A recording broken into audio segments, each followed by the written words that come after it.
My father did not raise his voice when he told me who I would marry. That was the first thing people never understood about him. He was not a shouting man. He did not slam doors. He did not throw anger around the house like some men did. My father was quieter than that, and somehow that made him harder to resist. I was 19 years old when he called me into the front room after supper. The oil lamp was burning low on the table. My mother was in the kitchen washing dishes. My younger brothers were outside finishing barn chores. The house smelled of wood smoke, boiled potatoes, and fresh bread. Everything felt ordinary. Too ordinary. That is often how life changes. Not with thunder, not with warning. Just one quiet evening, one wooden chair, and one sentence you can never forget. My father sat near the window with his hands folded. He was the bishop in our church district. To others, he was a spiritual leader, a man of wisdom, a man people came to when families had trouble, when young men needed guidance, when church matters became heavy. But to me, he was still my father, the man who corrected my handwriting when I was little, the man who taught me to harness a horse, the man whose approval I wanted more than I ever admitted. That night, he looked at me with the same serious expression he used during church council, not as if I was his daughter, as if I was a matter to be settled. "Leah," he said, "Jonas Miller has spoken to me." My stomach tightened. I knew Jonas. Everyone knew Jonas. He was 26, from a respected family, steady at work, quiet in church, and already owner of good land. He was the kind of man parents praised, the kind of man girls were told to appreciate. But I had never imagined myself beside him. Not once. Father continued. His family is honorable. He is prepared for marriage. I believe this would be a suitable match. A suitable match. Those words sat between us like a closed door. I looked down at my hands. My fingers were still rough from scrubbing pans earlier that day. I wanted to ask if my heart mattered. I wanted to ask if he had considered what I wanted. But daughters of bishops learn early how to swallow questions, especially when the whole district watches your family as an example. Instead, I asked softly, "Has mother agreed?" Father's eyes did not move. "Your mother trusts my judgment." That answer told me everything. This was not a discussion, it was an announcement. My mother came into the room a few minutes later. She did not look surprised. She looked tired. That kind of tired women carry when they know a thing is wrong, but have spent too many years learning how not to say it. She placed a cup of tea near my father, then glanced at me, only for a second. But in that second, I saw sorrow. Not rebellion, not permission. Sorrow. For the next few weeks, life continued as if nothing had happened. That was the hardest part. The cows still needed milking. Bread still needed baking. Laundry still snapped in the wind behind the house. On Sundays, families still arrived by buggy. Women still spoke politely after service. Men still discussed crops and weather near the barn. And through it all, people began smiling at me differently, as if they already knew, as if my future had become community knowledge before it had become my choice. Jonas began visiting under proper circumstances, always carefully, always respectfully, never alone with me too long, never saying anything improper. He was not a bad man. That made everything more complicated. If he had been cruel, perhaps resistance would have felt easier. But Jonas was polite, patient, predictable. He asked about my sewing. He asked about my mother. He spoke of his farm, his plans, his hopes for a strong household. All good things, all reasonable things. And yet every word made me feel smaller. Because he was not seeing me. He was seeing a wife-shaped space in his life. A woman to cook in his kitchen, bear his children, sit beside him at church, help build his reputation.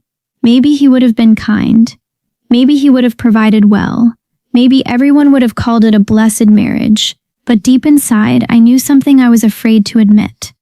A life can look blessed from the outside and still feel like a cage from within. There was someone else I trusted, not in a scandalous way, not in the kind of way people whisper about. His name was Caleb. He was 21. He worked with his uncle repairing buggy wheels and making small wooden pieces for families in the district. Caleb was not wealthy. He was not from a powerful family. He was not the kind of man my father would choose. But he listened. That was the difference. When Caleb spoke to me at gatherings, He asked questions that felt real. What did I enjoy sewing most? Did I still like reading old family letters? Did I miss my older sister after she married and moved away? Small questions, simple questions, but they made me feel remembered, seen, like I was more than a bishop's daughter waiting to become another man's wife. I never told Caleb what my father had planned. I did not need to. One Sunday after service, while women packed leftover food and children chased each other near the fence, Caleb looked at me and said quietly, "You seem sad lately." Those 4 words nearly undid me, because nobody else had said it. Not father, not the church women, not even my mother. Everyone noticed the match. Nobody noticed me. I wanted to answer honestly, but honesty is dangerous when your father is the bishop. So I only said, "I am tired."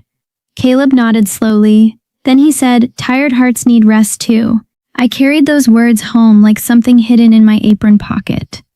The pressure grew stronger in late autumn. My father began speaking as if the marriage was already settled. Jonas's mother visited with fabric suggestions. My mother silently measured cloth. Women hinted about wedding preparations. No one asked me directly. That was the cruelest part. They all spoke around me, over me, beside me, never to me. One evening, after another long day of pretending obedience felt like peace, I found my mother alone in the pantry. She was sorting jars of peaches. Her hands moved carefully, too carefully. I stood in the doorway and whispered, "Did you choose, Father?" Her hands stopped. For a long moment, she did not turn around. Then she said, "Not in the way you mean." My breath caught. She finally looked at me. Her eyes were wet, but her voice stayed calm. I learned to be content. That sentence frightened me more than any warning could have. Because contentment can be beautiful when it grows from peace. But it can also become a polite name for surrender. I stepped closer. "Do you want that for me?" Mother closed her eyes. When she opened them, she looked older than I had ever seen her. "I want you safe." It was not the answer I wanted, but it was honest. In our world, safety often mattered more than happiness. A respectable husband meant shelter, food, community approval, a secure future. But at 19, I was beginning to wonder something dangerous. What if safety costs you the truth of who you are? That night, I lay awake beneath a heavy quilt, listening to the wind move across the fields. The house was quiet. My father slept peacefully down the hall, certain he was protecting me. My mother slept beside him, carrying her own old silence. And I stared into the dark, feeling my future closing around me. For the first time in my life, I prayed not for obedience. I prayed for courage, because soon I would have to face my father not as the bishop's quiet daughter, but as a young woman with a heart of her own. The next morning, I woke before the rooster. The sky outside was still dark. The house was quiet except for the soft shifting of wood in the stove and the distant sound of animals in the barn. I lay still beneath the quilt, staring upward. For a moment, I hoped the feeling from the night before had passed, but it had not. The courage I prayed for had not come as a warm feeling. It came as a heavy truth sitting in my chest. I could not marry Jonas without speaking. That morning, I moved through chores like someone walking in a dream. I kneaded bread, fed chickens, swept the kitchen, helped mother wash clothes. But my mind stayed somewhere else. Every simple task felt like it belonged to another life, a life where I was still a daughter who obeyed without question. By afternoon, my father had returned from visiting a family in the district. A young couple had been having trouble, and he had gone to counsel them. I watched him remove his hat and hang it near the door. Everyone trusted him with their problems. Everyone believed he knew how to guide a home, and yet, inside our own home, he could not see the trouble standing in front of him, me. After supper, I waited until my brothers left for the barn. Mother stayed in the kitchen. Father sat in the front room, reading by the oil lamp. My hands felt cold. My voice felt far away, but I stepped into the room anyway. "Father?" He looked up. "Yes, Leah?" I swallowed. "I need to speak with you." His face changed slightly. Not much, but enough for me to know he sensed something serious. He closed the book. "Sit." I sat across from him. For several seconds, I heard only the ticking clock. Then I said the words I had never said to him before. I do not want to marry Jonas. The silence that followed felt sharper than anger. Father did not move, he only looked at me, as if he had not heard correctly. Finally, he said, "You are nervous. That is normal." "No," I whispered. "It is more than that." His eyebrows drew together. "Jonas is a good man. I know. He is respected. I know. He can provide. I know. Then what is the problem?" That question nearly trapped me, because how do you explain that something can be good and still not be yours? How do you tell a bishop father that his careful plan feels like a cage? How do you speak of the heart in a home where duty is treated as the only language that matters? I looked down at my hands, then I forced myself to answer. "The problem is that I am not choosing him." Father's face hardened. "You are young. Yes. You do not understand marriage." "Maybe not. Then you should trust those who do." There it was. The wall I had known would come. Trust. Obedience, guidance, all words that sounded holy until they were used to silence you. I felt tears burning behind my eyes, but I did not let them fall. "Not yet. I do trust you," I said softly, "but trusting you should not mean losing myself." Father stood. The chair scraped against the wooden floor. For the first time, I saw anger rise in him. Not loud anger, controlled anger, the kind that frightens you because it stays calm. "You have been influenced." I looked up quickly. "No." His eyes narrowed. "Is there someone else?" My heart stumbled.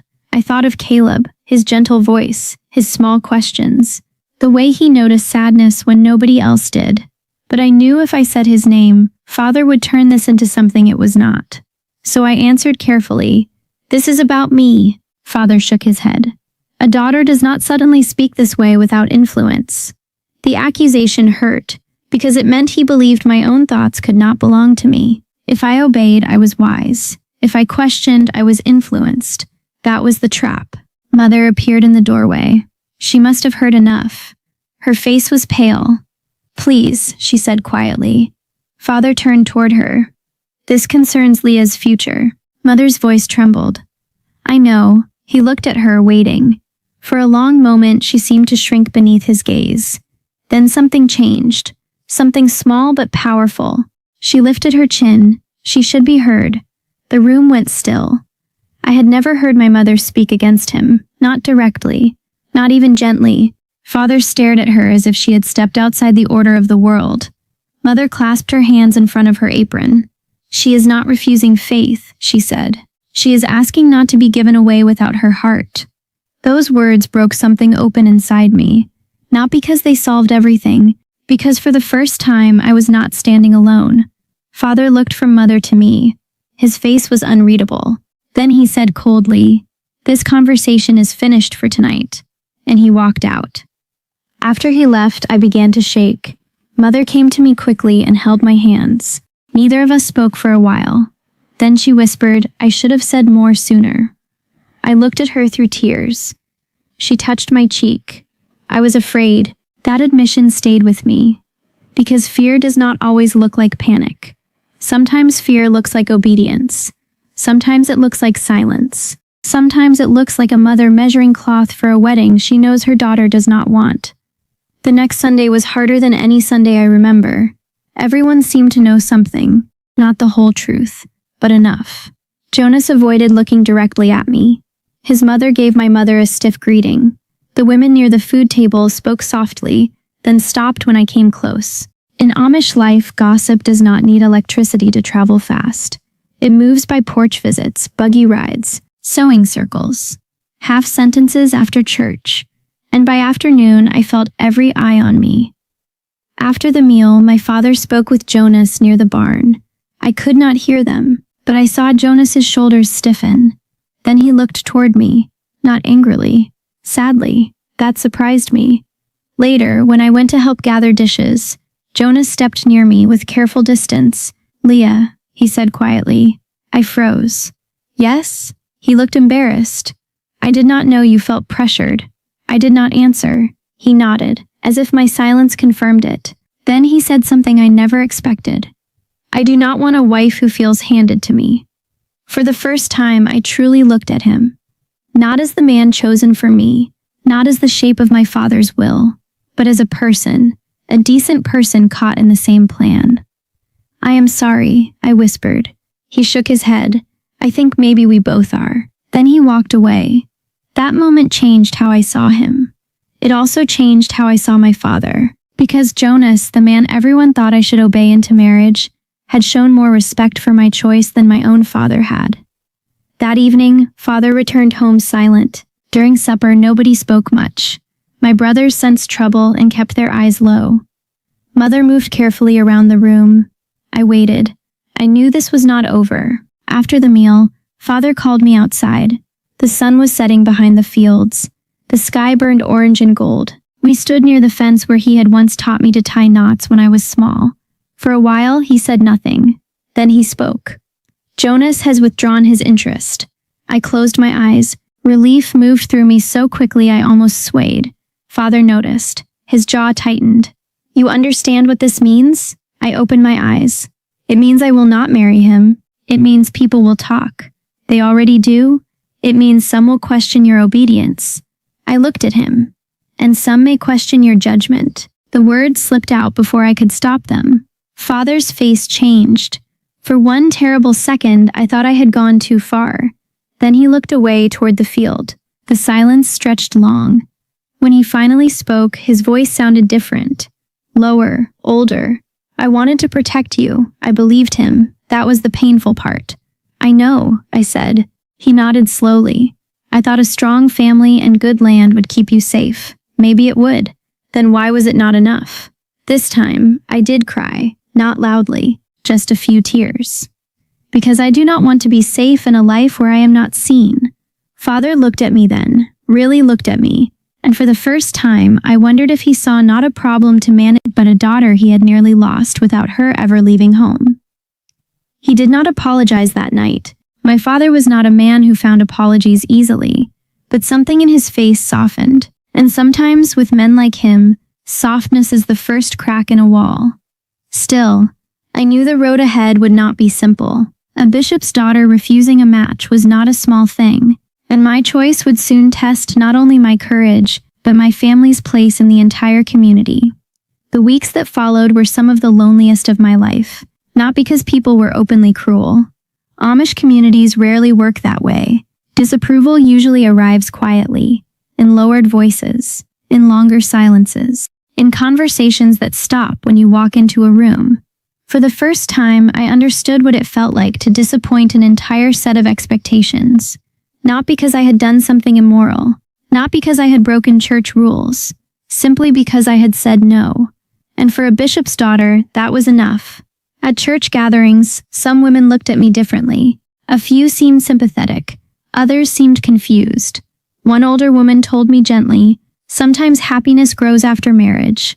I knew she meant well, but her words stayed with me, because they revealed something important. Many women in our community had learned to adapt to lives they never truly chose. Some found peace, some found contentment, some convinced themselves the difference did not matter. But I could not stop wondering, what if choice mattered more than people admitted? My father grew quieter. That surprised me. I had expected lectures, warnings, perhaps even anger. Instead, he seemed thoughtful, almost troubled. More than once, I caught him staring out the window after supper, lost in thoughts he never shared. For the first time in my life, he looked less like a bishop and more like a father struggling with uncertainty. One evening, about a month after Jonas withdrew, my father asked me to ride with him. Just the two of us. That had not happened in years. We traveled by buggy along a narrow country road, bordered by fields ready for harvest. The horse moved steadily. The wheels creaked softly. For nearly 20 minutes, neither of us spoke. Then Father finally broke the silence. When I was young, I wanted to leave. I turned toward him so quickly I nearly dropped my shawl. "What?" He gave a small, humorless smile. "You look shocked." "I am." My father had always seemed certain about faith, certain about church, certain about life. The idea that he had once questioned anything felt impossible. He kept his eyes on the road. When I was 19, I believed my father controlled every part of my future. The words felt strangely familiar, almost painfully familiar. I listened carefully. My father chose where I worked, Father continued. He chose which opportunities mattered. He even tried influencing who I spent time with. He paused, and I resented him for it. I stared at him. Part of me wanted to laugh. Another part wanted to cry. Because suddenly I understood something. The man who had tried controlling my future had once hated being controlled himself. The realization seemed almost absurd, yet deeply human. What happened? I asked. Father sighed. My father eventually realized something. What? He could guide me. Father looked toward the horizon, but he could not live my life for me. The buggy rolled forward quietly. For a moment, neither of us spoke. Then he added something I never expected. I should have remembered that sooner. Those 7 words felt more powerful than an apology, because they revealed humility. And humility was not easy for my father. Not as a bishop, not as a man respected by an entire district, not as someone accustomed to giving guidance rather than receiving it. When we returned home, I noticed something had changed. Not completely, not dramatically. Father stopped discussing marriage as if it were a project. He stopped bringing up suitable matches. He stopped speaking about my future like something that needed arranging. For the first time, he allowed space. And space can be a beautiful gift. Months passed. Winter arrived. Snow covered the fields. Life settled into a new rhythm. People eventually found newer topics to discuss.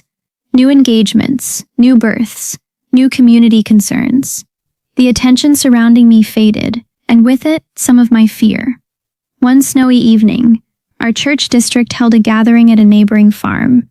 The house was warm. Children played games near the kitchen. Women prepared food. Men talked near the stove. The atmosphere felt comfortable, familiar, peaceful. I was helping arrange dishes when I heard a voice behind me. Leah. I turned. It was Caleb. I had not spoken to him properly in months. Partly because of everything that had happened.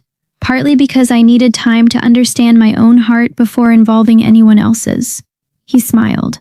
Not confidently, not nervously, simply kindly, the way he always had. You seem happier.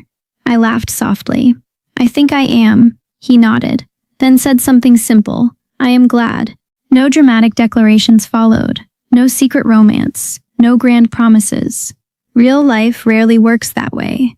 Instead, a friendship grew slowly, patiently, naturally, without pressure, without arrangements, without anyone deciding our future before we had a chance to understand it ourselves. 2 years later, Caleb and I married. Not because my father selected him, not because the community expected it, because we chose each other. That choice made all the difference. Marriage still brought challenges, hard work, disagreements, difficult seasons. But whenever hardships came, I never had to wonder whether I had been handed into someone else's life. Because it was our life, built together, chosen together. Many years have passed since then. I am no longer 19. My father is gone now. When people speak about him, they remember a wise bishop, a faithful leader, a respected man, and they are right.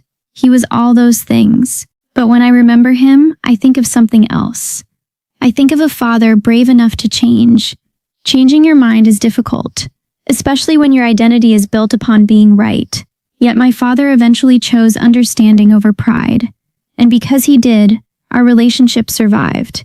In fact, it became stronger than it had ever been. The lesson I carried from that season of life was not that parents are wrong, or that traditions are bad, or that guidance has no value. The lesson was simpler. Guidance becomes most powerful when it leaves room for choice. Love becomes strongest when it listens. And faith becomes deepest when it trusts that God can speak to hearts other than our own. My bishop father chose the man he thought I should marry. He truly believed he was protecting me. But in the end, the greatest gift he gave me was not his choice. It was allowing me to make my own. And looking back now, that gift shaped the rest of my life. Before I continue sharing more stories from my life, I want to thank you for being here. If you enjoy these Amish stories and would like to hear more, please consider subscribing to the channel. Your support truly means a great deal to me. And if this story touched your heart, I would love to hear your thoughts in the comments below. Do you believe parents should have a strong say in who their children marry? Or should that decision belong entirely to the people getting married? Let me know in the comments. Thank you for listening.